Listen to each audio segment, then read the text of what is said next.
অন্তর্বর্তী সরকারের উপদেষ্টাদের মধ্যে কারা সেফ এক্সিট নিতে চান তা নাহিদ ইসলামকে স্পষ্টভাবে জানাতে হবে বলে জানিয়েছেন পরিবেশ উপদেষ্টা সৈয়দা রিজওয়ানা হাসান।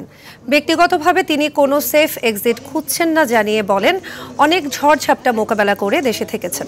বুধবার সচিবালয়ে সাংবাদিকদের একথা বলেন তিনি। উপদেষ্টা আরও বলেন, গণহত্যার বিচার নিজস্ব গতিতে চলছে। নির্বাচনের আগে কিছু বিচার প্রক্রিয়া শেষ হবে বলেও আশা করেন তিনি। করতে হবে তার বক্তব্য তো আমার সাবস্টেন্সিয়েট করার বিষয় না, আমার খণ্ডানোরও বিষয় না, কারণ সেখানে তথ্য প্রমাণ উপাত্ত বক্তব্যটা স্পেসিফিক হলে হয়তো সরকারের পক্ষ থেকে কোনো কথা বলা হতো। এটা হয়তো তাদের ধারণা, তারা মনে করে তাদের বক্তব্য হিসেবে বলেছে।